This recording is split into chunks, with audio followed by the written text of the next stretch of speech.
kematian Syekh Siti Jenar tetap misteri. Mengkaji tentang wafatnya Syekh Siti Jenar boleh jadi tetap misteri. Banyaknya versi yang menjelaskan tentang kematiannya dari berbagai literatur semakin jelas bahwa kematian Syekh Siti Jenar tetap menjadi misteri sampai kapanpun.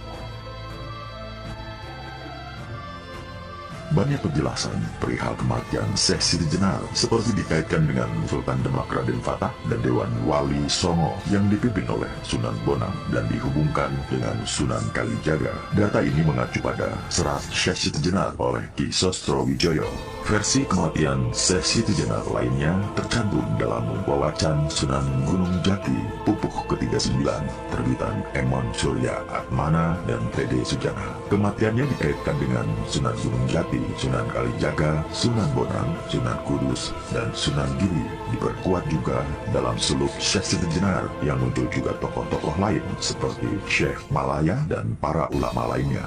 Disebutkan pula bahwa dalam suluk Syekh Siti Jenar dan suluk Wali Sanga bahwa para ulama telah berbuat curang menyudutkan Syekh Siti Jenar bahwa ajarannya sesat. Kelicikan para ulama ternyata diketahui oleh salah seorang murid Syekh Siti Jenar yaitu Ki Luntang yang akhirnya wafat juga setelah berdebat sengit dengan para wali. Namun sebelum kematiannya Ki Luntang menyindir kelicikan para wali. Versi lainnya, kematian Syekh Siti Jenar dikaitkan kembali dengan Sunan Giri, Sunan Gunung Jati, dan Sunan Kalijaga. Dikisahkan oleh Hari Wijaya bahwa Syekh Siti Jenar mempunyai sebuah pesantren yang banyak muridnya dan ajaran-ajarannya dianggap sesat dan keluar dari ajaran Islam, mengajarkan tentang keselarasan antara Tuhan, manusia, dan alam.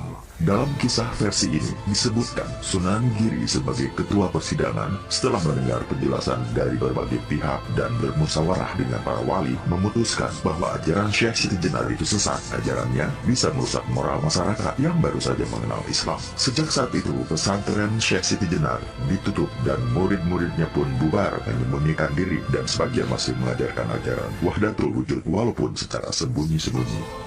Kisah lainnya, kematian Syekh Siti Jenar muncul dari Babat Demak. Versi ini mengkisahkan Syekh Siti Jenar meninggal bukan karena kemauan sendiri, tetapi Syekh Siti Jenar dibunuh oleh Sunan Giri dan istri Syekh Siti Jenar menuntut kematian itu kepada Sunan Giri.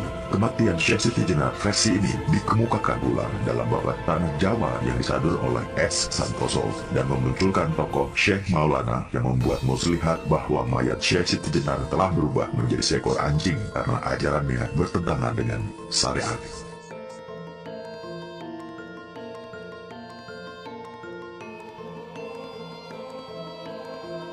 Versi lainnya ditemukan juga dalam Serat Negara Kartabumi yang disunting oleh Rahman Salendra Ningrat. Nampaknya kisah versi ini bercampur aduk dengan kisah eksekusi Ki Ageng Pengging yang dilakukan oleh Sunan Kudus. Pada peristiwa selanjutnya mulai diceritakan kecurangan yang dilakukan oleh para ulama di Cirebon terhadap keberadaan jenazah Syekh Siti Jenar.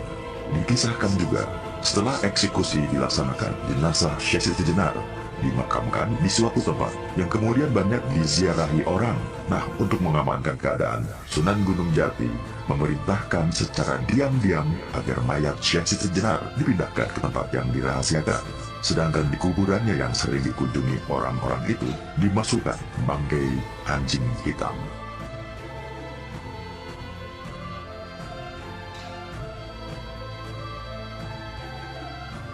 Versi lainnya juga ditemukan bahwa Syekh Siti Jenar dijatuhi hukuman mati oleh Wali Songo.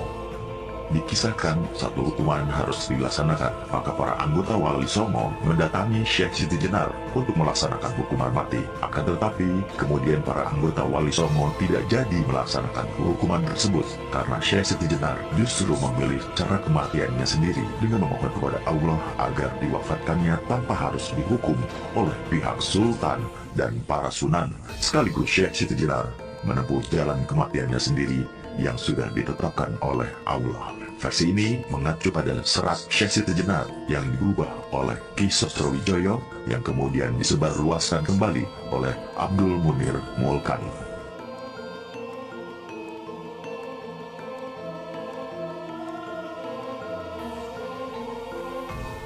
Di sisi lain, penulis lain, Sofwan, juga mengutip suluk Wali Sanga, sebagaimana juga yang terdapat dalam serat Syekh Siti Jenar dalam berbagai versi, yang di dalamnya terdapat cerita yang mengisahkan bahwa kematian Syekh Siti Jenar berawal dari perdebatan yang terjadi antara Syekh Siti Jenar dengan dua orang utusan Sultan Demak, yaitu Syekh Domba dan Pangeran Bayat sebagai utusan Sultan Fatah dan Majelis Wali Songo. Dua orang utusan ini diperintahkan Sultan atas persetujuan Majelis Wali Songo untuk mengadakan tukar pikiran, lebih tepatnya menginvestigasi dengan Syekh Siti Jenar mengenai ajaran yang dia sampaikan kepada murid-muridnya. Disinyalir bahwa ajaran yang telah disampaikan oleh Syekh Siti Jenar menyebabkan terganggunya stabilitas keamanan dan ketertiban di wilayah Demak. Hal ini disebabkan ulah para muridnya yang berbuat kegaduhan, merampok, berkelahi, bahkan membunuh. Bila ada kejahatan atau keonaran, tentu murid Syekh Siti Jenar yang menjadi pelakunya.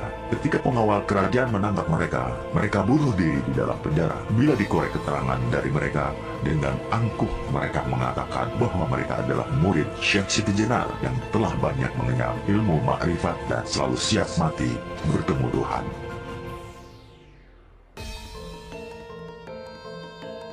Versi lainnya, dikisahkan terdapat dua orang tokoh utama yang memiliki nama asli yang berdekatan dengan nama kecil Syekh Siti Jenar, San Ali. Tokoh yang satu adalah Hasan Ali, nama Islam Pangeran Anggaraksa, anak Resi Bungsi yang semula berambisi menguasai Cirebon, namun kemudian terusir dari keraton karena kedurhakaannya kepada Resi Bungsi dan pemberontakannya kepada Cirebon.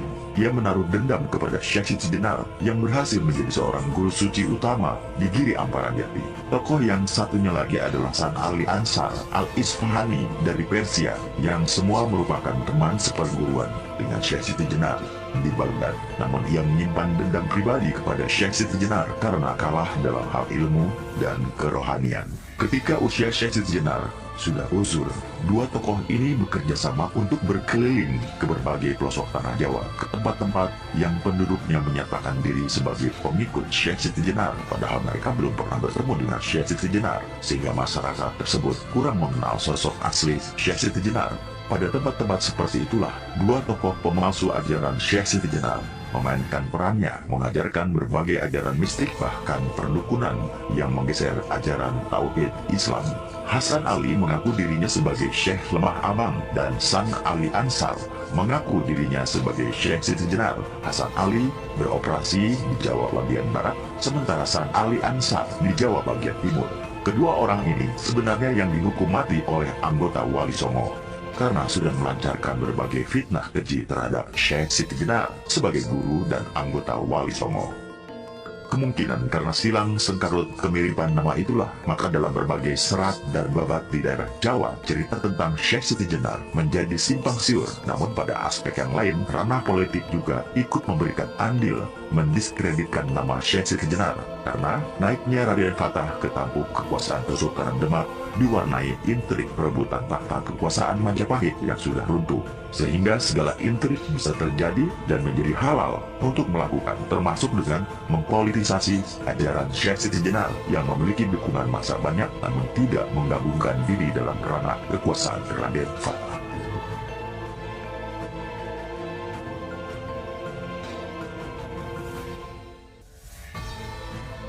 Berbagai versi tentang kematian Syekh Siti Jenar menunjukkan bahwa tokoh Syekh Siti Jenar memang sangat kontroversial. Berbagai literatur yang ada tidak dapat memastikan tentang asal-usul keberadaannya hingga proses kematian yang dialaminya, disebabkan oleh banyak faktor dan kepentingan yang mengitarinya. Walaupun demikian, sejumlah besar keterangan yang mengisahkan tentang keberadaannya memperlihatkan ajarannya yang selalu dipertentangkan dengan paham para wali, namun sekaligus tidak jarang membuat para wali itu sendiri kagum dan mengakui kebenaran ajarannya. Tentu saja, pengakuan dan kekaguman itu tidak pernah diperlihatkan secara eksplisit karena akan mengurangi keagungan mereka. Di samping kurang objektifnya penulisan serat dan babat Jawa yang terkait dengan Syekh Siti Jenar.